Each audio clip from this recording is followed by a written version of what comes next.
Open your Bible in Galatia chapter 3. Tayo po ay inatasan ng ating bishop na magturo at pinatuturo po itong topic na ito at ituloy yung pong napag-aral niyo yung nakaraan, breaking the curses in the name of the Lord. Kaya kasama po ng ating pagtuturo, mamaya po magpe-pray po tayo. Tingnan nyo kayong katabi nyo kung talagang lubos na ng pinagpala. Amen.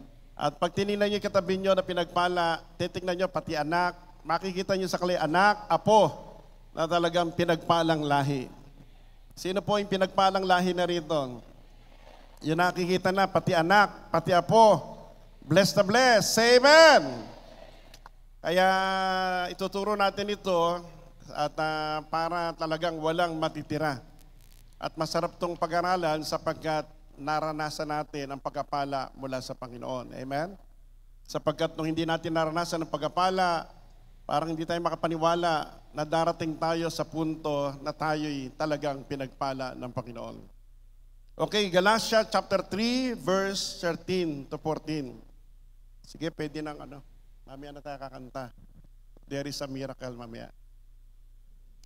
Galatia 3:13 to 14.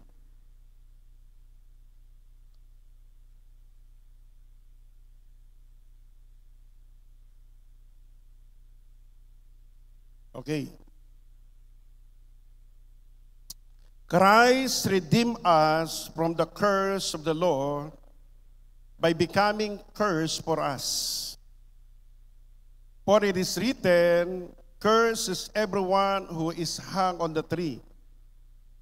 He redeemed us in order that the blessing given to Abraham might come to the Gentiles through Christ Jesus, so that by faith we might receive the promise of the Spirit. Ang Diyos ang nagpala sa pagkabasa ng salita ng Panginoon. Makaupo na po tayong lahat. Heavenly Father, sa oras na ito'y cover this place by your precious blood of the Lamb. Open up the heaven, O Lord, and pour out your Spirit in our midst. And we ask the blood of Jesus to protect us, even our family. And we ask the manifestation of the Holy Spirit in our midst to set your people free. At hayaan mo, Panginoon, na walang matitira na ugat na pinagmumula ng sumpa sa aming buhay. Hayaan mo sa araw nito, Lord, lahat ito'y maputol mula sa ugat. Masimot ito, Panginoon, at hayaan mo, Lord, ang matira ay walang iba kundi yung pagpapala na ginawa mo doon sa krus ng Kalbaryo upang maranasan ang aming buong lahi. Kaya sa araw nito, Lord, let the anointing of the Holy Spirit be upon us in the name of Jesus and set your people free in Jesus' name. And this we pray. Amen. Palakpakan natin si Lord. Say hallelujah. Okay, sa oras po nito, nais po natin bahagi po yung breaking curses in the name of the Lord Jesus Christ. Ang sabi po ng Galatia 3:13, napakahalaga po na lahat ng sumpa sa pamilya, sa bahay, sa tahanan, maging sa ating personal na buhay, ay talagang maalis sa ating buhay. Amen? Kaya ang sabi po rito, but Christ has rescued us from the curse pronounced by the law. Makita po natin sa Bible na sa Exodus chapter 20, kung bubuksan niya natin ang Exodus 20, ay makita natin doon yung 10 Commandments. Say amen. At kapag nakita niyo po yun, ay makikita niyo po rito na ang meron lang pong nilagyan ng sumpa sa batas o sa kautusan ni Lord ay yung tinatawag na pagsamba sa mga saan? Diyos-Diyosan. Kaya, praise God, at tingnan lang po natin, Sabi po ng verse 4, "Thou shalt not make yourself an image in the form of anything in heaven above or the earth beneath, in the waters below. You shall not bow down to them and worship them, for I am the Lord your God, a jealous God." punishing the children for the sin of the parents to the third and fourth generation. Kaya matindi po yung tinatawag na kapag ang tao gumawa, lumikha, sumamba, lumuhod, pinaglingkuran nito, ay aabot daw po hanggang ika-4 na saling lahi. Ibig sabihin niyan, 4 na henerasyon, ang bawat henerasyon is 40 years. Kaya ibig sabihin niyan, pag 40, 40, 40, ibig sabihin niyan, 160 years. Tama ba? At ang buhay natin siguro, 80 to 100 to 120, kapos pa. Tatama pa sa susunod na lahi. At kung makita natin dito, yung Exodus 20, wala pa, yung mga susunod na mga utos, ay wala pong mga sumpa.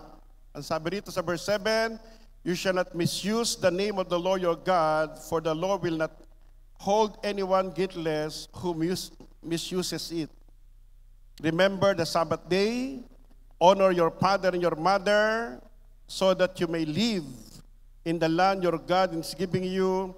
You shall not murder, you shall not commit adultery, you shall not steal.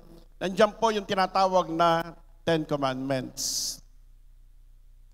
At sinabi po rito, pronounced by the law. Ngayon, pagdating sa pag-alis ng mga Israelita, lilipat na sa tatawid sa Jordan River, ay meron doong bundok na Mount Ebal. Buksan niyo po ang Bible niyo sa Deuteronomy 27.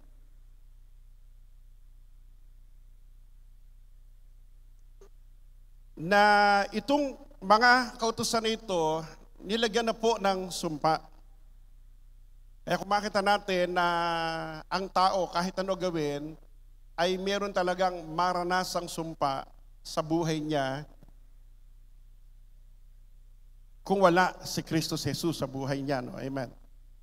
Kaya po napakahalaga nung pagtutubos ni Jesus bago tayo. Okay. Deuteronomy 27. Okay. Verse ano na po? Verse 14 na. Okay. Verse 14.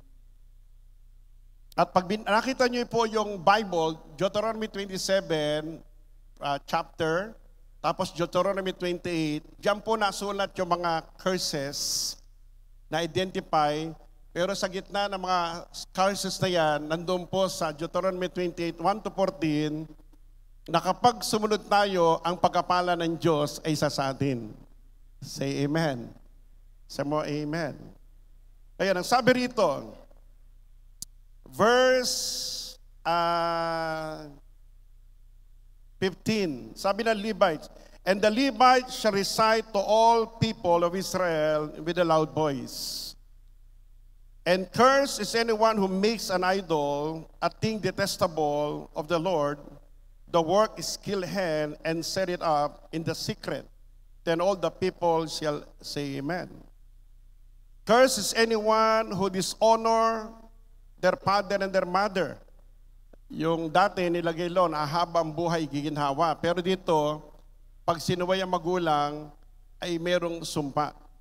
Kaya marami po mga problema sa bawat pamilya ngayon dahil hindi nila siniseryoso yung salita ng Diyos, akala nila biruan ang pag-dishonor sa mga magulang.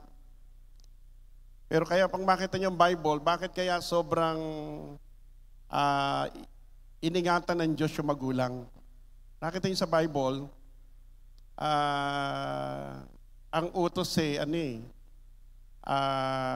kapag dinishonor, dinisrespect ang magulang, may sumpa, maagang mamamatay.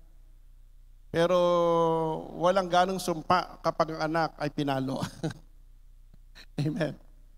Iningatan ng Diyos yung mga magulang sapagkat darating ang panahon na yung mga anak magiging magulang din. Amen?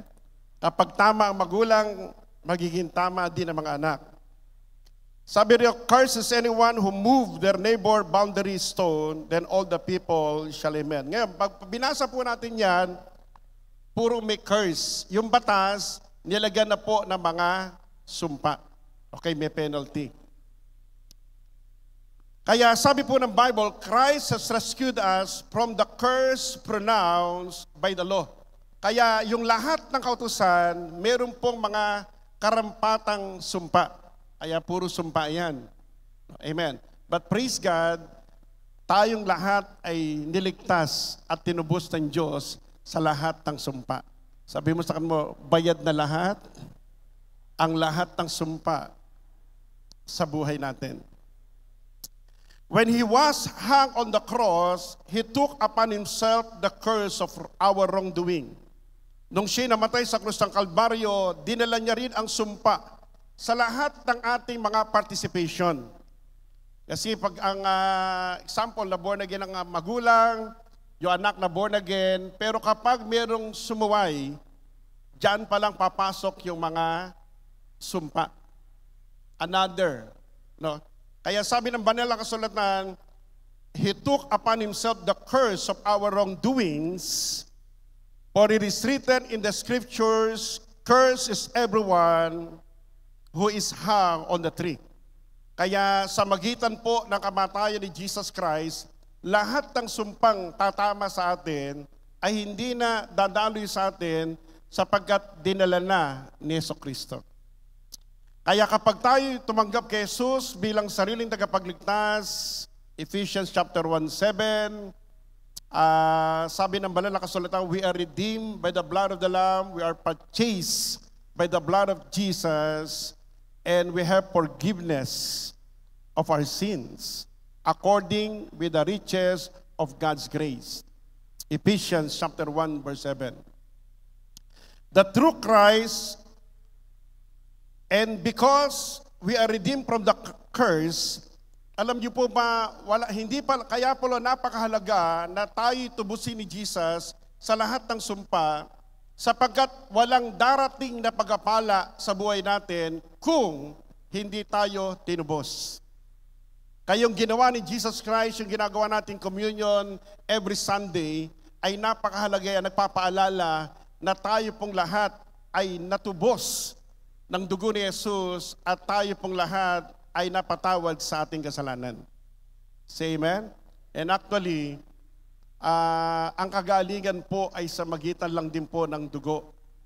Kahit ano po gawin ng tao rito, uminom ng pampahaba ng buhay, uminom ng pampabata, uminom po ng mga gamot para gumaling ang sakit. Alam nyo, wala hong kagalingan. Pati ang doktor nagsasabing hindi sila nagpapagaling at yung mga gamot na binibigay ay para ma-prevent lang ang mga sintomas. Sapagkat walang kagalingan, walang pagpapala kapag walang pagbubo ng dugo ni Kristo Jesus. Say amen. At yung mga ininom nating gamot at saka ininom nating mga herbal na yan, tumatalab lang yan dahil na-born again ka na. Dahil ikaw nilinis na ng dugo ni Jesus. Sapagkat kung hindi nabubo ang dugo ni Jesus, ang daming halaman noong unang panahon. Nakakagaling. Pero dahil po sa kasalanan na nagdudulot ng kamatayan, Romans chapter 5 verse 12, ang tao talaga ay tatamaan ng sakit, karamdaman, kahirapan at sumpa. Pero purihin ng Panginoon, through the blood of Jesus, lahat tayo natubos na. Say amen. Through Christ Jesus, God has blessed the Gentile with the same blessing promised to Abraham. Kaya sa magitan po ng ating Panginoon, ang mga hentil, hindi Hudyo, hindi lang Hudyo, kundi tayo pong lahat na nakakilala kay Lord, ay tatanggapin natin ang pagkapalang katulad ng kay Abraham. Kaya kung makita niyo sa Bible, Genesis 12 verse 1 and 2, praise God, ay talagang tayo blessed na blessed ng Panginoon. Amen. At pag binasa niyo rin po ang Deuteronomy 28 verse 1 to 14, huwag na kayo lalagpas dyan. Yung blessing of obedience, makikita nyo yung super natural abundance of blessings na talagang abundance of blessings ang nakahanda sa bawat buhay natin. Kaya gusto ni Lord, tayo po ay talagang matubo, ay matanggal yung sumpa sapagkat gusto ni Lord maranasan natin yung lahat ng pagpapalang sinasabi po ng banal na kasulatan sa buhay natin. Sino po gusto nun? So that we might be believers might receive the promise of the Holy Spirit through faith. At hindi lang pagkapala ang bibigay sa atin ni Lord, pati yung regalo ng pagsama ng Holy Spirit. Kaya ang Holy Spirit ay hindi makatira sa may taong may sumpa. Kaya hindi magmanifest ang tinatawag na gifts, fruit of the Holy Spirit kapag merong sumpa. Kaya nga nung tayo natubos si Jesus, tsaka lang dumating ang Holy Spirit sa buhay natin. When we receive Jesus Christ as Lord and Savior, we receive the Holy Spirit, the faith, through faith. At tandaan niyo po, ang pagkapala ng Diyos, ang may dala-dala ngayon ay Holy Spirit. Amen? Sabihin natin lahat, I love you, Holy Spirit. Sino mahal na mahal ang Holy Spirit? Noong Old Testament, lahat ng mga prayer direct to the Father. He is the Almighty God. Lahat hingi na hingi sa Ama at ang Ama nagpapala sa bawat isa. Pagdating kay Jesus Christ, praise the Lord, ay mula ngayon, nung dumating si Jesus Christ in the New Testament, walang makaparoroon sa Ama kundi sa magitan niya. Lahat ng blessings na darating sa iyo, dadaan through Christ Jesus. Say amen. Samo amen. At pagdating sa grace natin sa panahon ngayon, John 16 verse 15, sabi ni Jesus Christ, lahat ng samay sa akin at lahat ng sa akin ay sa Holy Spirit. Kaya kapag tayo ay may tamang communion, tamang relasyon sa Holy Spirit, yung pagkapala ng Ama, pagkapala ng Anak, ay madaling matanggap ng mga anak ng Diyos. Amen? Palakpakan natin si Lord. Sino po gusto maging malaya? Ngayon, praise God. Meron po mga indication ng curses. Bibilisan ko lang po ito kasi maaring tinuro ito ni Bishop Ted. Indication of curses. Paano ba malalamang ang tao ay merong sumpang gumagana sa kanilang buhay? Number 1, mental emotional breakdown. Lagi may problema sa pag-iisip, sa emotional. Pangalawa, repeated sickness, especially hereditary sickness where doctors can find the cause. Yung mga paulit-ulit na sakit, yung minsan nagkasakit ka, ay pagalingin ka ni Lord, amen. Pero kapag ang sakit paulit-ulit na lang at nagmamanifest pa sa mga anak, especially hereditary sickness, where doctors can find the cause. Hindi alam ng doktor, saan ba nagmumula ito? Ibig sabihin yan, there is a curse. Yung sakit ay hindi natural, ito ay supernatural, kailangang bunutin. Say amen. Kaya pati cancer. Ang cancer po, parang lagnat na lang po yan. Sabihin nga natin lahat, ang cancer ay parang lagnat na lang. Madaling palayasin, amen? Sa mga born again yun. Say amen. Number 3, feminine problems including barrenness. Kasi nung pinagpala niya ang tao, be fruitful and multiply. Kaya kapag mayroong barrenness, miscarriages, menstruation problem, ibig sabihin niyan ay mayroong curse. Ibig sabihin niyan, minanapas sa kanilang mga ninuno. Kaya mga kababaihan, kapag mayroong laging problema sa menstruation, or tinatawag na miscarriages, barrenness, ibig sabihin niyan, kailangang palayasin ang sumpa na yan para hindi na pumunta sa mga susunod na anak. Amen? Number 4, breakdown of marriage and situation of family alienation. Kapag ang mga mag-asaway naghihiwalay at ang mga pamilya nag-aaway-away, ano ba pinag-aawayan ng mga pamilya? Ha? Pera. Lupa, pera. Lalong-lalo na po, nagsisitanda na po yung mga senior citizen. Amen? Isa po sa mga, nung bata-bata pa ang mga senior citizen, ang hinahanap niya magkalupa. No, amen? Amen. Nung tumanda, problema pa rin ang lupa. Paano hati ng lupa, ipo'y nag-aaway-away sa lupa. Tandaan natin, sabi nga nung 4 by 8 lang po, no? Ang kailangan natin sa huling panahon. Kung tayo hindi pa mararapture. Niliitan pa nga ngayon, 2 by 8 na lang. Saktong-sakto na lang. Okay. At marami po ngayon na problema sa pamilya o alienation, ay nagkakaproblema. Kaya meron siya akong pinag-pray, nauubos yung pera niya at nagkakasakit siya. Sabi ko, bakit ba? Nagkagalit daw siya ng magulang niya. At sinabing, mamatay ka, gagapa ka ng parang ahas, pati pamilya mo. Nagpa-pray. Sabi ko, in any demonic spirit of curses mula sa magulang, come out.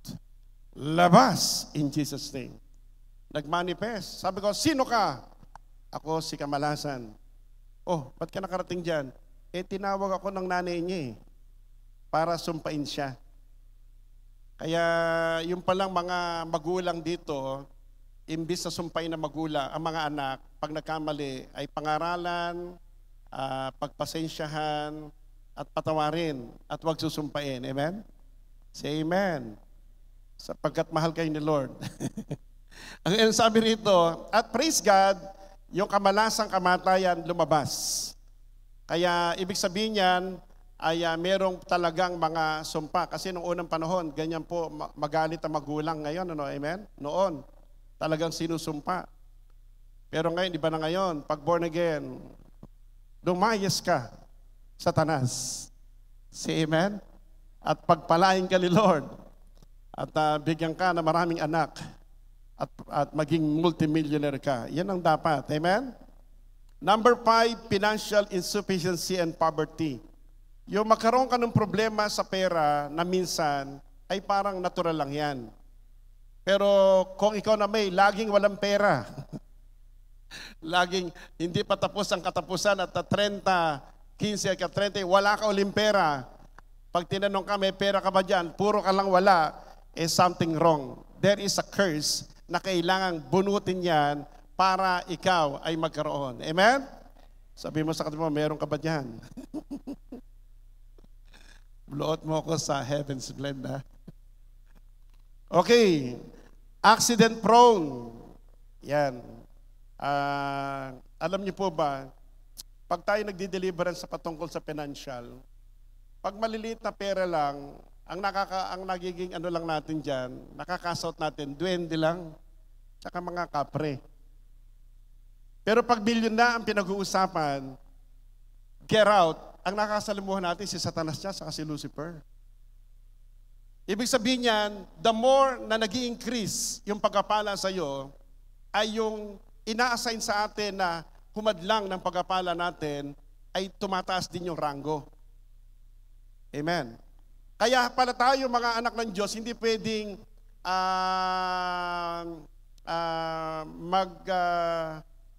mamahinga lang o kaya wala tayong gawin, kundi we must empower ourselves with the authority and the power of the Holy Spirit in our lives.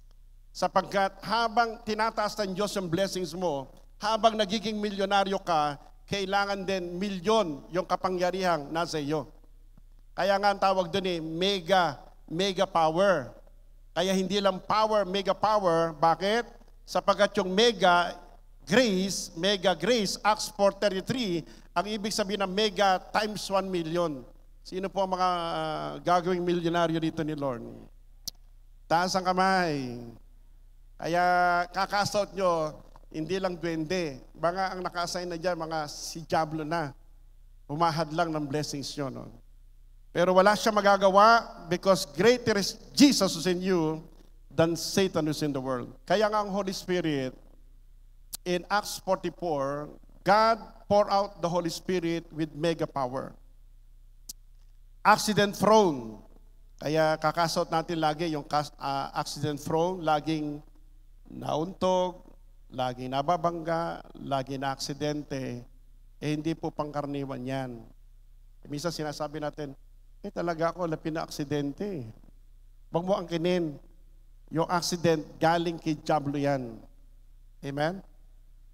Number 7, history of unnatural death in the family, ibig sabihin yan, meron pong kamatayan na lagi na siya pong namamatay ang tao ng bata pa lang. Pero ang pangarap ng Diyos sa atin, mahaba ang buhay mo. Sabi mo sa kanila, mabubuhay ka 120 in Jesus' name. Kaya kapag hindi mo inabot yan, may sukli pa. Say amen. Ngayon, kung makita natin dyan, yan po yung mga palatandaan. At tinuturo natin sa ating pong School of Deliverance at natutuwa tayo sapagkat dahil sa pagtuturo natin na yan, ay marami na po na tayong lahat ay lumaya sa mga sumpa. At gusto ng Diyos yung blessings ni Lord sa Deuteronomy 28, 1-14. Sa paglabas, pagpasok ng tahanan o syudad, lahat ng gagawin mo, pagpapalain ka ni Lord, bubuksan ng Diyos ang treasure of heaven to bless you. You will be the head and not the tail. You will always be the top, never at the bottom. Gusto ni Lord, mangyari lahat sa atin yan. Sabihin natin lahat, akin lahat yun. Ngayon, sabi po ng Proverbs 26 verse 2, ang sumpa po na ito ay hindi tatalab sa sino man sa atin kapag ito ay hindi karapat-dapat. Kaya ang sabi po ng Proverbs 26 verse 2, kung paano ang maya sa kaniyang paggagala, yung mayang ibon, kung paano ang langay-langayan sa kaniyang paglibad. Nakakita na yung langay-langayan? Yung sa may bukid, ano? Gayon ang sumpa na walang kadahilanan ay hindi tumatalab.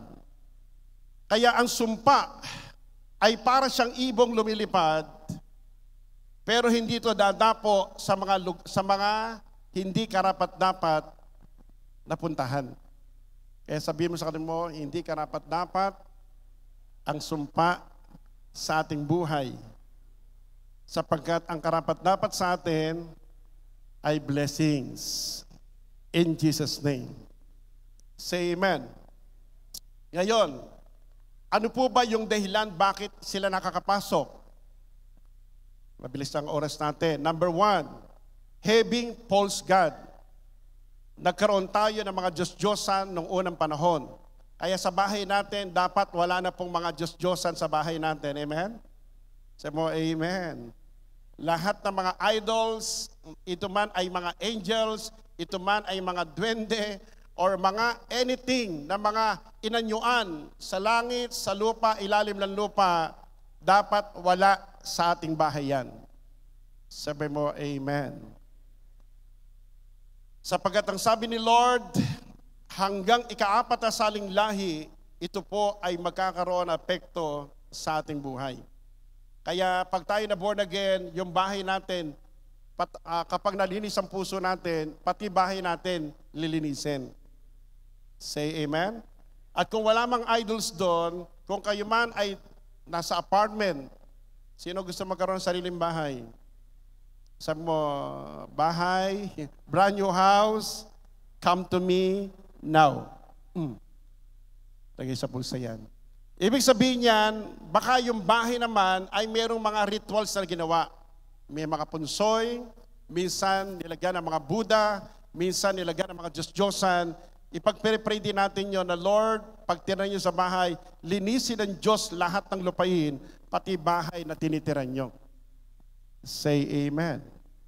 Sabi mo, hallelujah. Sapagkat marami tayong pinagpe-pray, yung mga bahay, hindi sila mapagkatulog. Iba apartment, bakit? Mayroong pong mga white lady, black man. Meron din pong mga pugot na ulo. Iba naman po ay mayroong mga kapre yung lugar. Iba naman po may duwende. Iba-ibang mga espiritu. Kaya napakahalaga, pagtira niyo sa bahay, Lord, linisin mo po ng dugo ni Jesus ang bahay nito. This is your territory. Kaya yung bahay natin, kapag mga bago yan, pinadededicate nyo sa mga kay Lord at sa may nagpe-pray na mga pastor, imbitahin nyo yung mga pastor nyo para, o kung kayo, pastor na kayo na mag-dedicate. Amen? Kung kayo ayaw nyo nang magpakain ng ibang pastor. Noong unang panahon, ang ginagawa naghahandog ng mga ano, di ba? Ng mga dugo ng baboy, minsan manok. Pero ngayon po, ang papakain nyo na lang, yung magpapapray, yung magpe-pray sa inyo. Amen? Okay, number 2 is disrespect for parents. Ngayon, ito pong tinuturo natin, maaring ngayon hindi nyo na natin nagawa. Pero kailangan din po yung mga nagawa ng ating ninuno, hingi rin natin ng tawad. Kasi minsan, yung tayo po ay mga hinandog din sa mga Diyos-Diyosan, lalo-lalo po sa mga first-timer natin. Minsan yung pangalan mo, hinandog sa Diyos-Diyosan. Kaya ang pangalan mo ay Pilar, di ba? Yan po ay Diyos-Diyosan sa Mindanao. Kaya minsan ang pangalan mo iba-iba, galing sa kalendaryo, galing sa iba't ibang lahi. Kaya kapag ang name mo ay galing sa mga santo, hihingi mo ng tawad sa Panginoon yan. Say amen? Ako po, ang pangalan ko ay Lawrence. Buti na lang hindi naging Lorenzo. Sa Balagtas kasi, San Lorenzo yung Diyos-Diyosan doon. Amen? Yung kaklase ko, si Jojo Lorenzo. Lorenzo yun eh. Ako ho ang Lawrence, eskwelahan. Pero nung tinignan ko yung Lawrence, ano yun? Victorious. Amen ho? Kaya pala ako nakapag-asawa ng may-ari ng fireworks dati, ang pangalan, Victory. Victory Fireworks. Nung ako po ay college, gusto ko po ay chemist, yung chemical engineer. At ang naisip ko noon, kapag ako ay naging chemist or i-invento ko ng mga maliliit na pampasabog na isang bayan. At later on, napangasawa ko, gumagawa pala ng paputok. Pero noon yon, sinurrender na rin natin kay Lord. Amen? Say amen. Yung palang power na yon ay yung dunamis power ng Holy Spirit. Palakpakan natin si Lord. Say amen. Ang pangalawa, disrespect for the parents. Deuteronomy 28:15-68. Deuteronomy 27 verse 16. Curses anyone dishonor their father and their mother. All the people will reply, Amen. Kaya napakahalaga po kapag merong ang mga magulang minamahal natin. Sino po mga magulang dito? Taas ang kamay. Diba sabi ng Bible, kapag minahal ang magulang, inonor yan, hahaba ang buhay, giginhawa. Pero sa kabilang dako, sa Proverbs 20:20, whosoever curseth his father and mother, his lamp shall be put out in the obscure darkness. Sa Tagalog, mamamatay ang sinumang sumumpa sa kanyang magulang para siyang isang ilaw na namatay sa gitna ng kadiliman. Proverbs 30 verse 17, ang mata ng tumutuya sa kanyang ama at tumahamak sa pagsunod sa kanyang ina, tutukain ito ang mga uwak, tutukain ito ng mga uwak sa libis at kakainin ito ang mga inakay ng agila. Okay, kaya sabi rito, tutukain ito ng mga uwak sa libis. Praise the Lord. Kaya ibig sabihin niyan na talagang mayroong tinatawag na problem. Kaya mahalaga talaga ang mga anak, minamahal ang mga magulang. Amen? Say amen. Habang buhay yung mga magulang natin, mahalin natin. Number 3, Deuteronomy 27 verse 17. Treachery against a neighbor. Sabi rito, curse be he that removeth his neighbor landmark, and all the people say amen. Ang sino man daw pong nagtataksil or nandaraya doon sa kanilang, nung unang panahon po, di ba, sino may mga bukid dati? Bukid. Di ba, minsan pag nagbubukid, nagkakalit yung mga tatay. Kasi nagagalit sila kasi yung pilapel umuusad. Sino nagbubukid dito? Minsan sa mga tatay ko roon, nagagalit doon sa kapit sakahan kasi yung kanyang, yung pilapil ay lumalakad. Lumalayo dun sa sinasakop siya. Ibig sabihin niya yung landmark. Ibig sabihin pandaraya. No? Deuteronomy 28, verse 18 to 19, injustice to the weak. Ano ibig sabihin niya? Curse be that maketh blind and wander out of the way. Curse is he that perverted judgment to the stranger, fatherless, widow, and all the people say amen. Yung pong nagkakaroon po ng injustice, nag-aapi na mga mahihina, na mga fatherless, or kaya tinatawag na mga stranger o widow, ay sumpain. Number 5, illicit sex. A curse can be effect wrong sexual relationship with the outside marriage or the members of the one family. Deuteronomy 27, 20 to 23, lahat ng klase po ng sexual relationship outside sa marriage, ay ito po ay nagdudulot ng mga sumpa. Deuteronomy 27:25, perjury, lying while giving evidence under oath. Sabi po ng Deuteronomy 27:25, curse be he that taketh reward to slay an innocent person. Ito po yung nagbabride. Ito po yung kapag sa korte, nagsasabi ng kasinungalingan dahil binayaran siya, ito po ay may sumpa na naranasan. Number 7, stealing. Zechariah chapter 5 verse 1 to 4. Yung nagnanakaw, kaya pala sabi ng Bible, yung mga nagnanakaw dati wag nang magnakaw. Bakit? Sapagkat nakalagay dito po rito, in Zechariah chapter 5 verse 1 to 4,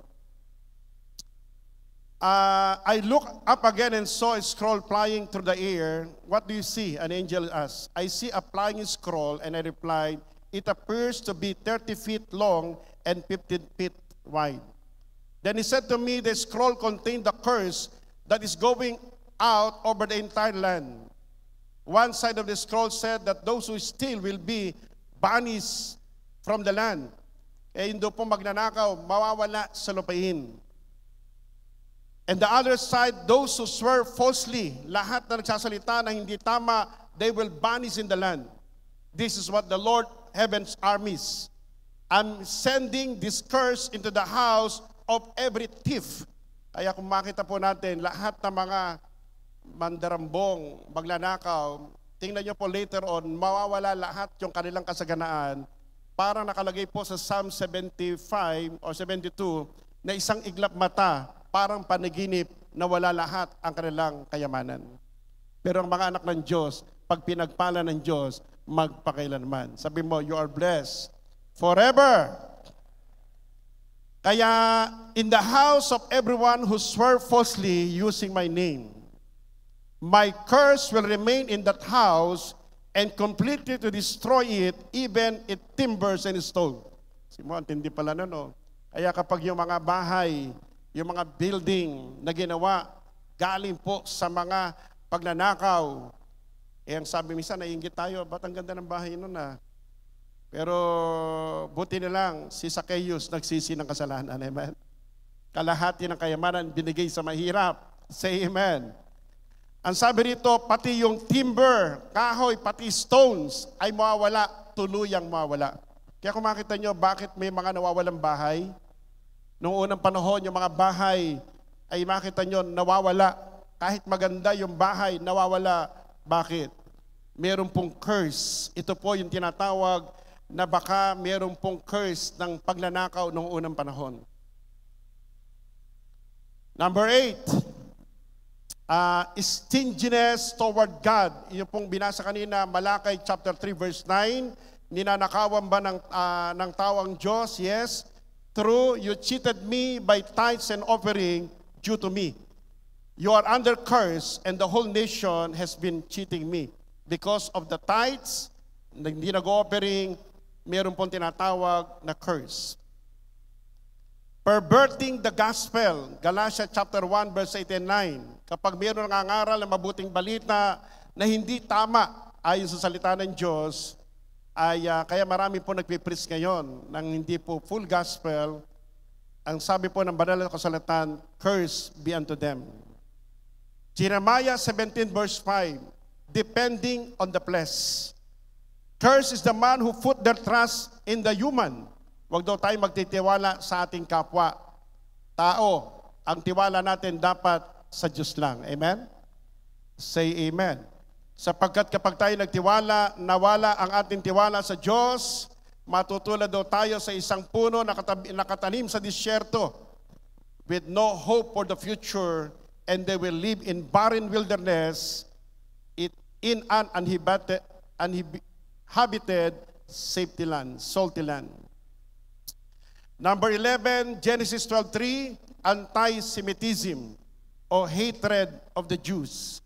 Pag mga tao po, yung galit sa Jewish, ang tawag po dyan, anti-Semitism. Kaya mayroong mga bansaho na mga galit, mga presidente galit sa Israel o sa Jewish people. Ito po ay sabi rito, I will bless those who bless me and curse those who treat you with contempt. Talagang there is a curse. Kaya nga tayo po isa sumusuporta at pinagpe-pray natin ang Israel. Amen? Sapagkat those who bless Israel shall be blessed. At number 12, involvement in occults. Deuteronomy 18:9-14. Basahin niyo lang natin sa bahay. Ano po yon? Do not let practice your fortune telling. Yung nagpapahula pa. Sorcery. Interpret omen. Engage in witchcraft. Nagpapakulam. Cast spell. Sumusumpa. Paction and mediums. Nakikipag-usap sa patay. Psychic. And call for the spirit of the dead. Anyone who does these things is detestable to the Lord. Ito po'y kasuklam-suklam sa harapan ng Panginoon. The nation you are about, this place consult sorcerer. Yung mga tao doon na pupuntahan nyo, aalisin ni Lord doon, ay mga fortune tellers, kumukonsulta sa mga sorcerer. And the Lord your God forbid you to do this. Huwag daw nating gaganapin yan. Say amen. Ang iba naman po ay mga tinatawag na curse, mga sinumpa ng mga magulang. Kaya po ang pastor, minsan yung pong tinatawag na mga doktor, magulang, yung mga may authority na nasa taas natin, gobernador, mayor, ay pag sila'y sumumpa, kakat natin. Amen? Huwag niyong tatanggapin. Huwag sasabihin ng amen kasi yung curse na ito, matatanggap ng lupain o matatanggap na isang tao. They are in authority. Kaya po, pag yung mga magulang sumusumpa, walang kwenta kang anak, ikaw ay talunan, walang pag-asa sa iyo, bilang anak, ay humingi ka ng tawad ka, Lord, at putulin mo lahat yung sinabi ng magulang mo. Huwag mong tatanggapin. Amen? At hingi ka rin ng tawad sa magulang mo. Okay, self-imposed curse. Saan pa nagmumula ang sumpa? Kapag sinasabi mo sa sarili mo, wala ka ng pag-asa, talunan ka na. Talagang ganyan ang buhay. Laging minsan sa ibabaw, minsan sa ilalim. Huwag mo na tanggapin yan. You are always at the top, never at the bottom. Amen? Say amen. Kaya sinabi ni Lord, let the weak say, I am strong. Let the poor say, I am rich. Huwag mong sasabihin na, hindi, talagang mahirap na kami, pinanganak kami mahirap, maghihirap talaga kami. Huwag mo na sabihin yan, because Christ has redeemed you from all curses, from all kinds of poverty, in Jesus' name. Say amen. Sa mo, hallelujah. Ngayon, ano ang dapat nating gawin? Ang dapat nating gawin, para ma-release tayo, we must recognize that there is a curse and we need to be set free. Dapat malaman natin, meron talagang sumpa. Huwag natin sabihin, siguro nagkataon lang yan. Nagkataon lang, lagi-lagi, buwan-buwan, taon-taon. Hindi ka na makaahon. Ibig sabihin yan, you ask God, Lord, set me free. Sapagkat Christ has redeemed us from the curse of the law. Tinubos tayo ng dugo ni Jesus sa krus ng Kalbaryo. Say amen. Kaya meron tinatawag na sumpa mula sa Diyos, sumpa mula kay Satanas, minsan mula sa mga mangkukulam. Meron po talagang nangkukulam. Amen? Lagi kayo magpapabalot ng dugo ni Jesus. Pero ang mga kulam po, hindi tatalab kapag wala pong entry point. Kaya mahalaga, sabi ng isa, bakit ka nakapasok dyan? Bakit mo nilagyan ng sakit dyan? May nagpa-pray. Kasi wala nang apo yan. Born again yan na. Matagal lang hindi umatin dyan. May gitna 1 taon. Walang apo yan. Ang Kristiyano pala, pag nakita ng mga demonyo sa spiritual realm, mayroong mga apoy. Pero kapag nanlalamig, hindi na dumadalo, hindi na nagbabasa ng Bible, hindi na nalangin, yung apoy niya namamatay, kaya madaling tamaan. Kaya dapat tuloy-tuloy tayo, no turning back, huwag natin babalikan yung ating pong mga nakaraan natin. Amen? Sa mo, amen. Lalo-lalo na po yung mga nagkakaedad. Sapagkat minsan yung nagkakaedad, dahil libre ang sinihan, amen, lagi na sa sinihan. At minsan, nakakakaras pa. At minsan naman, kagaya ni Solomon yan, si Solomon, nung siya po'y nawalay sa Diyos, ay nung tumanda. Nagkaroon siya ng maraming asawa at nasamba siya uli sa mga Diyos-Diyosan. Dahil nung siya'y nakaedad. Kaya nga ang mga may edad dito, lalong magpatuloy sa paglilingkod sa Panginoon. Amen? Sapagkat kapag kayo naglilingkod sa Panginoon, lahat ng lahi natin ay pagpapalain ni Lord. Amen? Palagpanan si Lord. Kaya nakita ko nga rito, yung ating nag-o-organ, nandun si Brother Jaime. Yung gumigitama, si Pastor Lito, nandito. Yung pong nagsasongli dito kanina, si Brother Boy. Yung isang song leader, ano pangalan ng tatay mo, no? May? Louie, Tatay Louie. At nakita natin, lahat siya mga naglingkod sa Diyos, at yung mga anak nito naglilingkod din sa Panginoon. At sila naman, makita nyo yung buhay nila, kung paano sila pinagpala ng ating Panginoon. Na kapag ang mga magulang, Psalm 112, naglingkod sa Diyos, sumunod sa Lord, sisiguraduhin ng Diyos, lahat ng anak will be mighty in the land, and the generation of the upright shall be blessed. Kaya sabihin mo sa kanila, no turning back, tuloy-tuloy lang. Say amen. Praise God. Alis pa yata yung mga mother. Ang pangalawa, we must repent from all our sin and renounce in the name of the Lord. Proverbs 28:13, hingi natin ng tawad.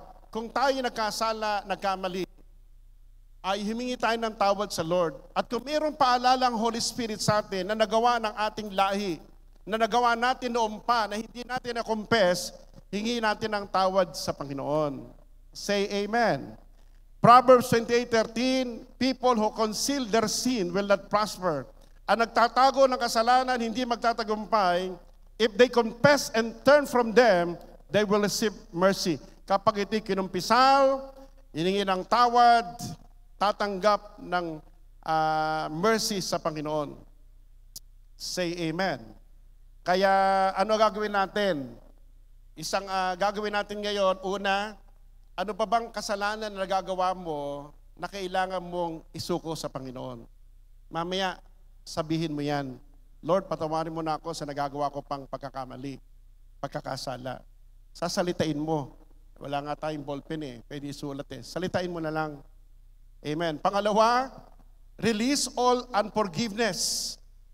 Sapagkat kaya merong torturer in Matthew 8:34-35 dahil minsan ayaw nating magpatawad. Sabi mo sa kanila mo, magpatawad ka na. Kung may utang man yan, pumaliit lang, patawarin mo na rin. Say amen? Say more amen. His master was angry and delivered him to the torturer until she should pay all that was due to him. So my heavenly Father also will do to you, each of you from his heart does not forgive his brother his trespasses. Kapag hindi ro tayo natuto magpatawad, ganun din ang gagawin sa atin. Merong torturer. Minsan may nagto-torture. Kaya kailangan, pangalawang tanong na sasagutin natin, Panginoon, sino pa ba yung mga taong nakasakit sa iyo na dapat patawarin? Baka meron pa na hindi pa ba napapatawad, na ayaw mo makita, kumukulo ang dugo mo. Lord, kung may natitira pa, paalala mo pa. bibigyan ko ng Jollibee. Amen. Say mo, amen.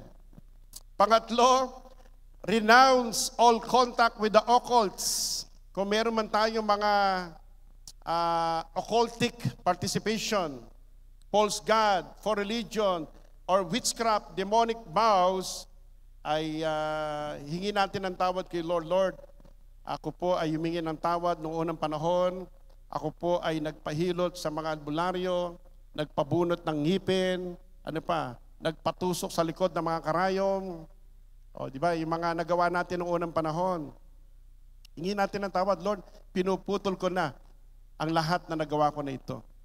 In Jesus' name, say amen. At number 3, we must resist the devil. Submit yourself to God and resist the devil. Kaya kung ano man, yung mga hiningi natin ng tawad at nais nating mawala sa buhay natin, palalayasin natin yan. James 4:7, submit yourself to God, resist the devil, and the devil shall flee from you. Amen? Sa mo, amen. Sige, tayo lahat ay mananalangin na. Tayo lahat dito mayo. 9:30 na po. Okay, maiksi lang po, no? Amen? Ang mahalaga rito, yung pang-apat na gagawin natin proyekto, una, kung ano mang kasalanan na gagawa mo, hingi mo ng tawad. Lord, ayoko na nito, forgive me. Say amen. Lalo na sa mga kabataan, sa mga cellphone, yan, ang dami mga pornography, no? Hingi natin ng tawad, mga games na ganyan. At alam niyo ba, marami pong mga nare-rape ngayon, marami pong mga bata pa lang nagkukumita ng kasalanan. Bakit? Sa mga napapanood ng pornography, dyan po sa mga computer. At panghuli, ano pa bang sumpa ang nakikita mo na meron sa iyo na kailangang maputol na? Kapag lagi naghihirap, may sakit, may karamdaman, i-renounce mo at aalisin ng Panginoon yun. Amen? Lift your hands to the Lord. Hallelujah. Awitin natin muna yung there is a miracle. Amen. Thank you, Lord Jesus. At magpe-pray tayo. At kung habang inaawit ito, kung may maalala ka na sumpang binitawan sa iyo na magulang mo o ng ibang tao, ka-opisina, katrabaho, ka-teacher, o meron kang sumpang binitawan sa sarili mo, Lord, tinatakwil ko na ito. Patawarin mo po ako.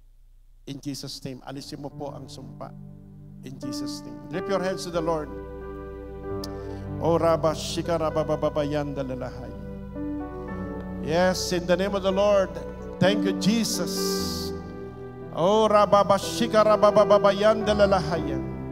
Panginoon, lahat po ng aming nagawa na hindi kalugod-lugod sa iyo, maging aming mga ninuno, patawarin mo kami, O Diyos, in Jesus' name.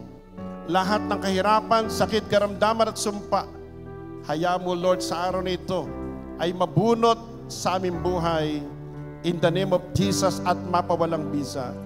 In Jesus' name. Sige, lift your hands to the Lord and we ask the Holy Spirit upang ipakita sa iyo, ipaalam sa iyo not to condemn you but to set you free completely.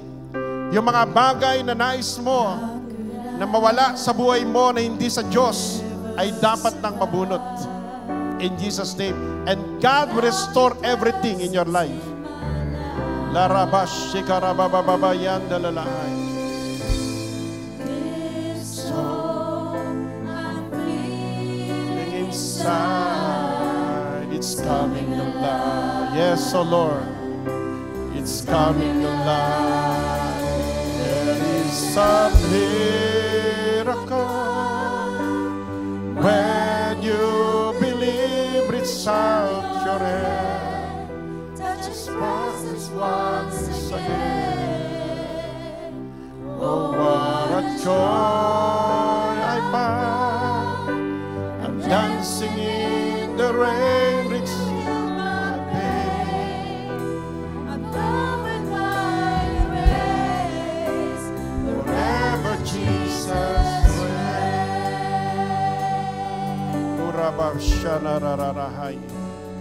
Yes. After we accept Jesus, and after deliverance, God will set us free from all kinds of curses, from all the works of the devil in our lives. Lord, balutan lahat ng dugo ni Jesus ang bawat isa. In the name of Jesus. How to love ever survive without your presence in my life. Oh Jesus, hallelujah. This hope I'm feeling inside, It's coming alive. Yes, oh Lord, it's coming alive. there is a miracle when you believe inside your head. Touch His presence once again. Oh Jesus, let the anointing of the Holy Spirit burn every garbage in our lives. Lahat ng sumpa, lahat ng sakit at karamdaman, lahat ng kasalanan, lahat ng gawa ng kaaway ay sunugin ng fire of God in Jesus' name. Yarabas Shekarabababa Yandalalahay. It's Touch His presence once again. Oh, what the joy I find. I'm dancing in the rain. It's my pain. I'm covered by your grace. Forever Jesus.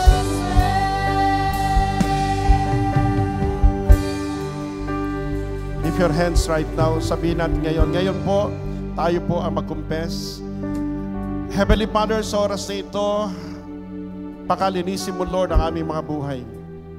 Ano man ang kasalanang nagagawa po namin na nais naming maging malaya, kasalanan na gawa din ng aming lahi, hiningi namin ng tawad sa iyo. Sige, sabihin mo ngayon, ano man yung kasalanan na nagagawa pa natin, yes, God will forgive us. 1 John chapter 1 verse 9, if we confess our sins, He is faithful and just to forgive us. In Jesus' name. Oh, Rabba Shika Rabba Baba Bayanda. Let the blood of Jesus cleanse our heart, our mind, our soul, and our spirit. And we uproot that kind of sin. In Jesus' name, get out sa ating mga buhay. In the name of the Lord. In Jesus' name. Sa oras na ito, sabihin mo naman, sino yung mga tao na nais mong mapatawad pa? Yung hindi mo pa napapatawad, patawarin mo na ngayon. Heavenly Father, in the name of Jesus, cleanse our heart. Cleanse our emotion. Lahat ng taong nakasakit ng aming damdamin, gumawa ng mga sumumpa sa amin, gumawa ng hindi tama sa amin, O Lord. Lord Jesus, cleanse our heart. We forgive them right now, Lord Jesus. At kung mababanggit mo ang pangalan, sabihin mo, yes, say it in the name of Jesus, and God will set you free.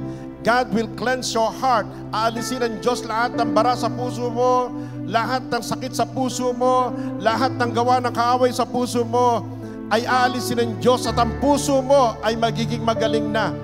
Lahat ng mga bara sa puso, lahat ng trouble sa puso, aalisin ng Diyos. Sige, just forgive them. In the name of Jesus, ito may magulang, anak, biyanan, yes, kasamaan sa trabaho, o yung mga tao nakasakit sa iyo. Lord Jesus, cleanse our heart and our mind right now. We forgive them, Lord. In the name of Jesus Christ of Nazareth. Oh, Shakarababababayan dalalahayan. At sa oras ito, pangatlo, anong sakit ang gusto mong mawala sa iyo? Anong sakit? Sabihin ng bibig mo, Lord, ako po ay pagalingin mo sa anumang karamdaman. Bukol, cancer, high blood, diabetes, lahat ng sumpa ng sakit at karamdaman, sabi Lord, hindi niya ibibigay sa atin. Because He is Jehovah Rapha, I am the God that healeth thee right now. Sige, in Jesus' name, Lord, lahat ng sakit na sinasabi nila, we renounce it. Yes, in the name, hindi namin tinatanggap anumang sakit. Sabi mo, Lord Jesus, Hindi ko tinatanggap ang sakit na ito. Umalis sa buhay ko now. Alis sa aking katawan now. Alis sa aking puso now. In the name of Jesus. Sige, sabihin ng bibig mo, wag lang isip. Sige, lahat ng klase ng sakit karamdamang naramdaman mo pa sa iyong katawan. In the name of Jesus, itakwil mo. God, the Holy Spirit will take charge right now. The Lord will heal your body today. Lahat ng pain, lahat ng bara sa puso, lahat ng sakit sa puso, even the spirit of cancer, alisin ni Lord right now in the name of Jesus Christ of Nazareth. Oh, we declare and decree, oh Lord, that by the stripe of Jesus, you are healed in the name of the Lord. We declare no more curse of sickness and disease in your body. We command that sickness and disease get out of your body right now in the name of Jesus Christ of Nazareth. O Karamasandalalahaya. And lastly, ano bang sumpa ang nais mong mawala sa buhay mo? Sa iyong lahi, anong sumpa? Sabihin mo, Lord, ayaw na namin ang sumpa ng kahirapan. Yung gagapang na parang ahas, yung naghihirap pag tumanda, nawala ng pag-asa, puno ng kahirapan. Sige, renounce mo. Lord, hindi po namin ito tinatanggap. Lord, redeem us, O Lord. We renounce every curses. Get out of our body. Get out of our family. Get out of our houses and offices and our business in Jesus' name.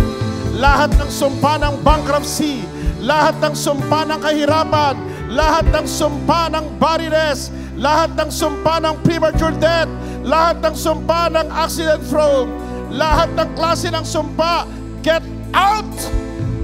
Get right now in Jesus' name. Sige, Holy Spirit, we ask your anointing power of the Holy Ghost. Remove every curses in their body right now. Yung lahat ng sakit na sumpa na paulit-ulit, lahat ng sumpa ng barrenness, financial insufficiency, get right now in the name of Jesus. By the power of the Holy Ghost right now. In the name of Jesus. Sige, taas nyo kamay nyo. Ako lang po magpe-pray. Heavenly Father, balutan mo po na makapangyarihan dugo ang bawat isa. At lahat ng sumpa ng kasalanan, sumpa ng kahirapan, sumpa ng sakit at karamdaman, lahat ng gawa ng diablo, I approach you. Get out of their body. Go! In the name of the Lord. Lahat ng sakit at karamdaman sa kanilang katawan, I rebuke that spirit. Get out of that body now in the name of Jesus. At sa pangalan ni Jesus sa taga Nazareth, yes, lahat ng sumpa maging sa kanilang hanap buhay, negosyo, sa kanilang mga anak, sa kanilang hanap buhay, Lord Jesus, we cancel every curses. Get it right now in the name of Jesus. Oh, Rabba Shandalalahaya. And by the anointing power of the Holy Spirit, sabihin natin lahat, Lord Jesus, I receive the blessings that you have given to Abraham. I receive the Holy Spirit. I receive abundance of blessing. I receive your protection. I receive your blessings in the name of Jesus. Oh, hallelujah. Oh, Shikarabababayanda lalalahanda rabababayanda. Yes, receive ye the Holy Spirit. Receive the blessings from the Lord. Receive the abundance of blessings in the name of Jesus Christ of Nazareth. Yes. Oh, Karabababashandalalahaya. It's a brand new day. Hallelujah. Yes, by the anointing power of the Holy Ghost. Receive the anointing power of the Holy Ghost. Yandarabababashandalalahaya.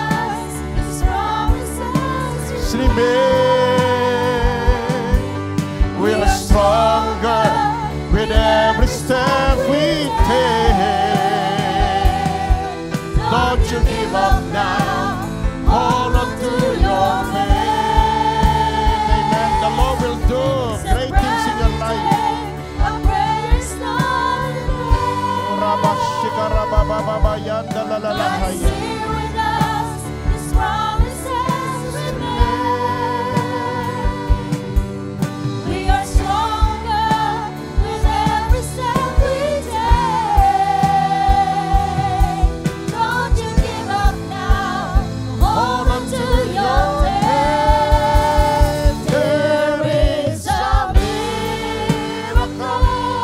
Yes, oh Lord, release your miraculous touch. Release your healing, Lord. In the name of Jesus. Holy Spirit, thank you, Lord, Holy Ghost. Great grace upon them all. Great power upon them all. In the name of Jesus. Thank you, Lord. Hallelujah.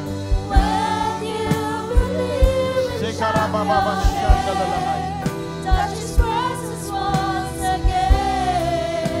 Amen. Oh, what a joy I found. I'm dancing in the rain. You have my way. Amen, oh Jesus. I'm going by For God be the glory, honor, and your praise, O grace. Lord. Forever, Jesus, reign. Heavenly Father, marami pong salamat o Diyos sapagat sa araw nito kami pinalaya mo, Lord. Binigyan mo kami, O Lord, ng bagong buhay na puno ng pagkabala.